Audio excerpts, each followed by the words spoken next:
अगर मैं आपको ये बात बोलूं कि जो लोग आपका मनोरंजन कर रहे हैं, वही लोग आज की डेट में आपके वैरी देशों के साथ एंगेज करके आपके माइंड को कंफ्यूज कर रहे हैं, आपके दिल के अंदर भरे हुए गुस्से को, जो आतंकवाद के समर्थन का गुस्सा है, उसको डाइल्यूट कर रहे हैं और आपके नेशन के रिजॉल्व को वीक कर रहे हैं। तो आप शायद मेरी बात से समर्थन नहीं करेंगे, पर मेरा ऑब्जेक्टिव है कि इस वीडियो के बाद आप इस बात से समर्थन भी करेंगे और मेरा सहयोग भी देंगे एक पर्टिकुलर एस्पेक्ट के लिए, जिससे मैं आपके लिए आज एक गुहार लगाना चाहता हूं। आईएसआई भारत की एक अंदर कल्चरल वॉर कर रही है। उसको कल्चरल वॉर करने की आवश्यकता इसलिए है क्योंकि उसको ये बात पता है कि वो भारत को एक बैटल फील्ड में हरा नहीं सकती। इस कल्चरल वॉर का समर्थन करने के लिए वो भारत के बॉलीवुड का प्रयोग करके उसको एक साइकोलॉजिकल वेपन बनाकर आज भारत के खिलाफ प्रयोग करके आप ही के फेवरेट एक्टर्स के तहत एक सबवर्जन कर रही है। हाल ही में एक पिक्चर रिलीज होने वाली है जिसका नाम है सरदार जी 3, और इसमें एक एक्टर है दिलजीत दोसांझ, जो कि कहने को भारत का बड़ा लोकप्रिय एक्टर है, मगर उसको ऐसी क्या आवश्यकता पड़ी थी कि एक पाकिस्तानी एक्ट्रेस को और उसके साथ एंगेज करने की। सबसे बड़ी बात को समझने की कोशिश कीजिए। आज जब बात होती है सरदार जी 3 मूवी को लेकर, तो उसके रिलेटेड जितने भी प्रोड्यूसर और वो सब लोग हैं, वो कहते हैं कि नहीं, ये शूटिंग तो पहले हो चुकी थी और पहलगांव के इंसिडेंट से पहले शूटिंग हुई थी। बात पहलगांव की नहीं है। बात यह है कि जब आप सभी को ये बात पता है कि पाकिस्तान जैसा देश भारत के खिलाफ कितने लंबे समय से एक आतंकवाद के कैंपेन का समर्थन कर रहा है, तो बात यहां पर पहलगांव की नहीं थी। बात यह थी कि आपने फिर उसके जानने के बावजूद पूरे विश्व में आपको सिर्फ एक पाकिस्तान जैसा निकम्मा देश मिला कि जिसके एक्टर को आज की डेट में आपको कास्ट करना पड़ा। ऐसी क्या आवश्यकता हो गई कि मूवी आपकी बन नहीं सकती थी अगर आप बेसिकली एक पाकिस्तानी एक्टर को अपने साथ इन्वॉल्व ना करते? आप चीज को समझिए, यहां पर गेम बहुत अलग है। इस जो आईएसआई की कल्चरल वॉर है, इसको समझने की कोशिश कीजिए। सरदार जी 3 एक पेश करके मूवी आपके सामने लाई जा रही है कि ये एक बहुत ही लाइट हार्टेड कॉमेडी है, लेकिन ये लाइट हार्टेड कॉमेडी जो है, ये बनी है इस पर्पज से कि आपके मन में जो भी टेररिज्म को लेकर आपके दिमाग में आज की डेट में आशंकाएं हैं, वो सारी की सारी डाइल्यूट हो जाए। क्यों? क्योंकि यहां पर आईएसआई खेल रही है एक ट्रैप के साथ, और उस ट्रैप का नाम है सेमनेस ट्रैप। सेमनेस का मतलब होता है हम भी और वो भी सेम है। जानबूझ के जब एक पाकिस्तानी एक्टर को एक भारत के एक्टर के साथ जोड़ा जाता है, जोड़ने के बाद इस प्रकार की एक light hearted so called movie बनाई जाती है। इस मूवी के थ्रू ये दिखाया जाता है एक साइकोलॉजिकल लेवल पर, माइंड के लेवल पर, कि वो और हम सेम है। जो लोग मूवी देखने जाते हैं वो कहते हैं कि अरे देखिए उनकी एक्टर कितनी क्यूट है, उनकी एक्टर की एक्टिंग देखिए कैसी है, उनकी एक्टर की एक्टिंग में और हमारी एक्टिंग के, हमारे यहाँ के एक्टर की एक्टिंग में तो कोई फर्क ही नहीं है। तो जब हम लोग सेम हैं तो हम एक दूसरे से नफरत क्यों करें? इस गेम को समझिए, क्योंकि गेम सारा ये है।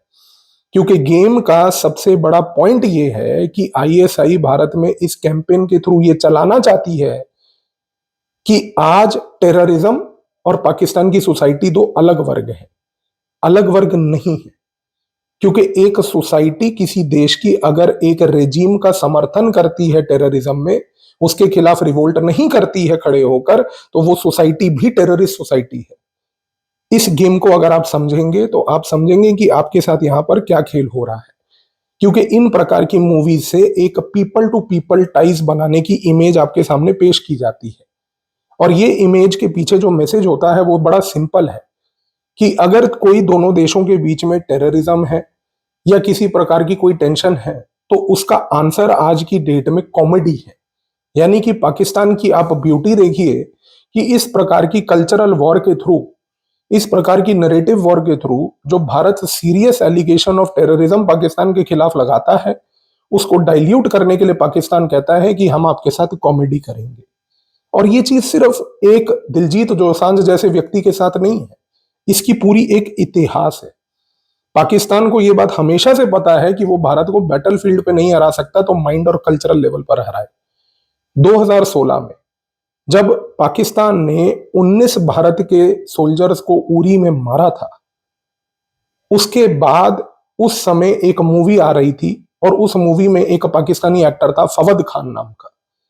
वो एक्टर काम कर रहा था किन्नर करण जौहर की मूवी ए दिल है मुश्किल।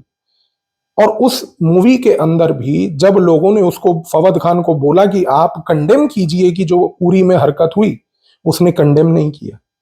और वो किन्नर करण जौहर उस समय बड़ी बड़ी बातें कर रहा था कि हम दोबारा से पाकिस्तानियों को समर्थन नहीं करेंगे, ये तो पुरानी मूवी थी, हमने उरी की घटना से पहले बना ली। हर बार इस रिस्पॉन्स को ऑब्जर्व कीजिए, हर बार, कि हमने घटना से पहले मूवी बनाई थी। बात घटना से पहले मूवी बनाने की नहीं थी, बात यह थी कि आपने पूरे विश्व में ये दो रुपल्ली का पाकिस्तान जैसा नापाक देश के एक्टर को अपने मूवी में काम करने की आवश्यकता क्यों पड़ी आपको?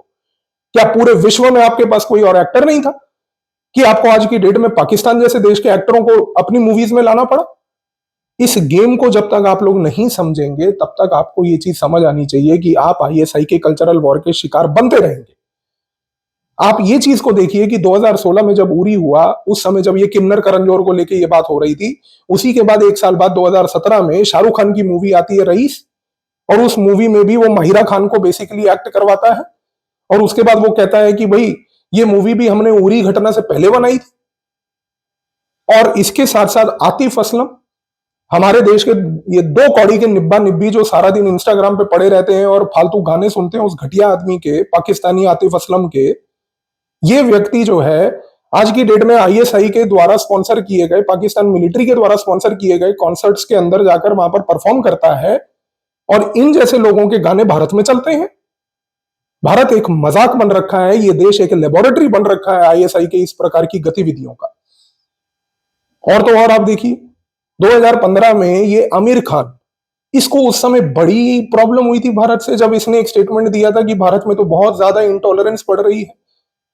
अगर इतनी ज्यादा इंटॉलरेंस बन रही है तो तू पाकिस्तान के लेके मूवीज बनाया कर ना, तो तू भारत में बैठ के क्यों मूवीज बनाता है भारत के लिए?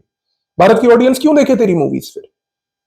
और आप एक चीज को ऑब्जर्व कीजिएगा, 2015 में जब आमिर खान ने ये स्टेटमेंट दिया था ना कि सो कॉल्ड भारत में बहुत ज्यादा इंटॉलरेंस बढ़ रही है, उस समय पूरे पाकिस्तान के मीडिया में, आप जाके गूगल पे चेक कर लीजिए, आप जाकर चेक कर लीजिए कि पूरे पाकिस्तान के मीडिया कमेंटेटर्स ने 2015 में आमिर खान की स्टेटमेंट के बाद एक नैरेटिव चलाया था कि शर्म आनी चाहिए भारत, जब तुम्हारे भारत के अंदर इतना बड़ा अभिनेत्री अपने आप को सुरक्षित नहीं मानता है तो आपका देश किस एंगल पे और कहां जा रहा है, इस चीज को आप गौर कीजिए। यह होता है एक प्रकार का वेपनाइजेशन ऑफ ओपिनियन, कि किस प्रकार से एक व्यक्ति के ओपिनियन को वेपनाइज करके पाकिस्तान ने एक नैरेटिव बनाकर भारत के अंदर ये गतिविधियां करे। यहां पर जो प्रॉब्लम है ना वो ये है कि पाकिस्तान को जब मन करता है वो भारत की फिल्मों को बैन कर देता है, जब उसको मन करता है वो भारत के एक्टरों को परमिशन नहीं देता है, जब उसका मन करता है तो वो अपने एक्टर्स को ये बात समर्थन करते हुए बोल देता है कि आप किसी भी भारत के मूवी के अंदर जाकर भारत की प्रेज नहीं करेंगे। और इन रिटर्न भारत क्या करता है? भारत यहां बैठ के इन घटिया पाकिस्तानी एक्टरों को प्लेटफॉर्म देता है, इनको रेड कारपेट से वेलकम करता है, इनके फैन क्लब बनते हैं। और ये वो लोग हैं जो भारत के अंदर काम करते हैं, पैसा यहां से उठाते हैं, टैक्स पाकिस्तान में देते हैं। और जब ये लोग टैक्स पाकिस्तान में देते हैं, इस पाकिस्तान में टैक्स देने के बाद वो टैक्स पाकिस्तान की सरकार, पाकिस्तान की आर्मी लेकर आप ही के खिलाफ प्रयोग करती है।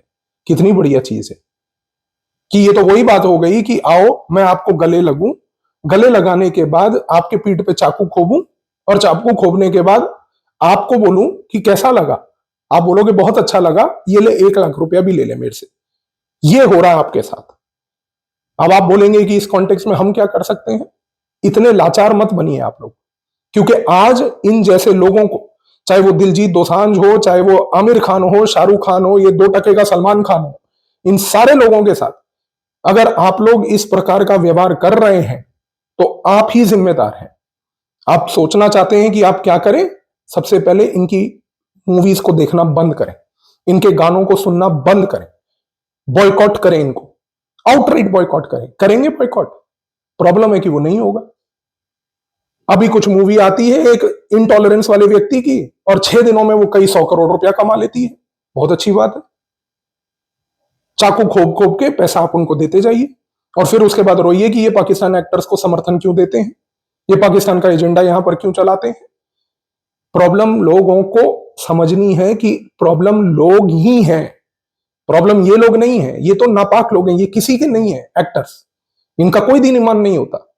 प्रॉब्लम आपकी है, क्योंकि आप जब इन जैसे लोगों का समर्थन करते हैं, इनका बॉयकॉट नहीं करते हैं, तब तक ये दिक्कत रहेगी। आज ये प्रॉब्लम सॉल्व इसलिए नहीं होगी और इस तरीके से नहीं होगी कि हम पाकिस्तानी एक्टरों को बैन कर दें, वो तो 1 मिनट का काम है, बैन कर दो। लेकिन प्रॉब्लम सॉल्व तब होगी जब आप इस बारे में एक नेशनल लेवल पर स्टैंड लोगे कि कोई भी व्यक्ति यदि पाकिस्तान के किसी एक्टर के साथ समर्थन कर रहा है या करता आया है या आगे करेगा, उस एक्टर का एब्सोल्यूट बॉयकॉट भारत में होगा। क्योंकि ये चीज याद रखिएगा कि आज एक एरा हाइब्रिड वॉर का है, और इस हाइब्रिड वॉर के एरा में इमोशंस जो हैं वो नए बैटलफील्ड हैं, नए बैटल ग्राउंड्स हैं। आप अपने कल्चरल कॉलोनाइजेशन का समर्थन कर रहे हैं ये चीज करते हुए। शर्म आती है मुझे एक सिख होते हुए कि एक हमारा दूसरे सिख कौम का व्यक्ति एक नापाक पाकिस्तानी एक्टर को समर्थन देकर उसके साथ मूवी बना रहा है और उसके बाद जस्टिफाई कर रहा है इस बात को कहते हुए कि मैंने पहलगांव के इंसिडेंट से पहले ये मूवी बनाई थी। शर्म आती है मुझे इस बात को कहते हुए। लेकिन आज मैं इस प्लेटफॉर्म पे आपके सामने ये समर्थन लेता हूं कि इस व्यक्ति की जिंदगी में ना मैंने कभी पहले कोई मूवी देखी थी, ना आगे कभी देखूंगा। मैं कभी कोई वैसे भी मूवीज देखने का शौकीन नहीं हूं, लेकिन इस व्यक्ति की मूवीज आज के बाद नहीं देखूंगा। और बाकी ये जो सारे खान्स बैठे हैं बॉलीवुड में, इनकी तो कतई नहीं मैं देखता कभी मूवी, और ना ही कभी आगे देखूंगा, क्योंकि इन लोगों का क्या रवैया भारत को लेकर आया ये सारी दुनिया को पता है। लेकिन चॉइस अब आपका है कि इस पर्टिकुलर इंसिडेंट के बाद आप क्या चाहते हैं। आप अपना कल्चरल लेवल पर अगर आप अपना कॉलोनाइजेशन चाहते हैं तो आपके ऊपर है, लेकिन ये चीज एक भारत के नागरिक होते हुए, एक भारतीय होते हुए कतई ही मंजूर नहीं है मुझे। धन्यवाद।